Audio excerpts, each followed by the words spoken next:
1950s में cold war का दौर था। साइंस और इंटेलिजेंस एजेंसी की नई रेस में थी। कौन इंसान के दिमाग को समझ सकता है, उसको रीड कर सकता है, उसको कंट्रोल कर सकता है। इसी दौर में शुरू हुआ एक project MK ultra.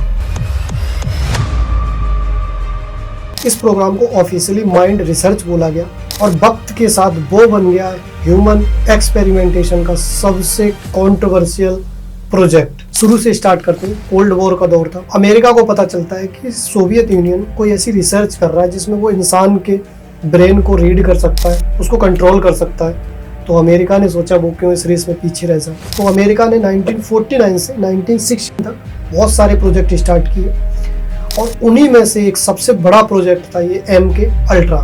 MK ultra में साइंटिस्ट एंड साइकोलॉजिस्ट ने हजारों टेस्ट किए और जो सोवियत यूनियन के पकड़े हुए कैदी थे उन पर ये एक्सपेरिमेंट किया जाता था। उनको high dose drugs, LSD drugs दिया जाता था और उनको सोने नहीं दिया जाता था। उनको एंजाइटी ड्रग्स दिए जाते थे और इनका गोल था कि ह्यूमन बिहेवियर को चेंज करना, उसकी मेमोरी को इरेज करना और रीराइट करना। एक तरीके से चिप की तरह काम करना कि जब मन करे तब डाटा अपलोड कर लो, जब मन करे डाटा इरेज कर लो। लेकिन इसमें कुछ एक्सपेरिमेंट सक्सेसफुल भी रहे और कुछ एक्सपेरिमेंट इसके इतने डरावने थे कि कुछ लोगों ने अपनी याददाश्त खो दी और कई केसेस में पीपल नेवर फुली रिकवर्ड। और कुछ डॉक्यूमेंट्स का ये भी कहना था कि लोग एकदम ज़ॉम्बी की तरह रिएक्ट करने लगे थे। तो इसके जो रिजल्ट थे वो बहुत ही डरावने थे और 1916 तक ये प्रोग्राम इतना सीक्रेट था कि गवर्नमेंट के लोगों को भी इसके बारे में डिटेल में नहीं पता। डिटेल में क्या, उनको पता ही नहीं था। फिर 1973 में कांग्रेस ने इन एक्टिविटीज की इंटेरोगेशन स्टार्ट की। फिर CIA ने अपने ज्यादातर डॉक्यूमेंट जला दिए। कुछ डॉक्यूमेंट बचे थे 20,000 के करीब, जिससे आज दुनिया के सामने ये राज ओपन हो सके।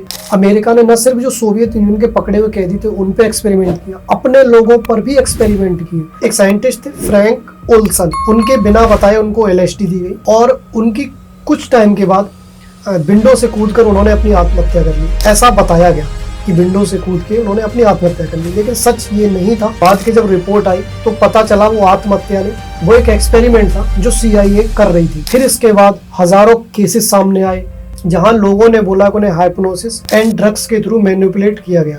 जब ये चीजें सामने आई तो गवर्नमेंट को भी फिर एक्शन में आना था।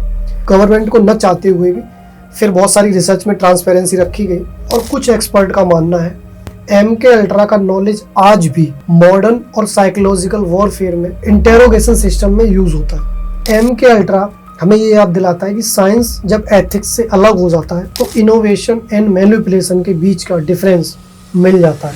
और सच बताऊं तो माइंड कंट्रोल का गेम तो आज भी हम लोगों के साथ हो रहा है, जो शायद हम लोगों को नहीं पता। एग्जाम्पल देके समझाता हूँ। आप कभी भी, आपने बहुत बार ऐसा आपने खुद भी नोटिस किया होगा कि आप ना कोई वीडियो अपने दिमाग में इमेजिन कर रहे हैं या कोई चीज़ ऐसी इमेजिन कर रहे हैं, आपको सोशल मीडिया पे वो एकदम से दिख जा रही है। तो क्या ये कोई चमत्कार है?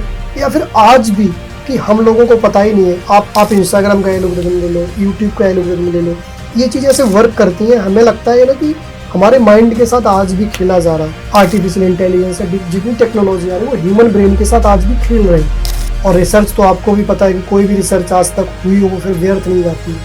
तो अगर इसमें जैसे ने अगर पैसे लगाए होंगे तो कहीं ना कहीं उसका यूज़ आज भी हो रहा है। और मेरा ऐसा मानना है कि टेक्नोलॉजी का यूज़ इंसानों को बेहतर बनाने में होना चाहिए, ना कि कंट्रोल करने में, ना कि माइंड रीड करने में।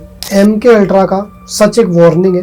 नॉलेज हमेशा पावर नहीं होती, कभी कभी रिस्पॉन्सिबिलिटी भी होती है। मैं हूँ मोहित और आप देख रहे थे ब्रेकिंग मसाला। धन्यवाद।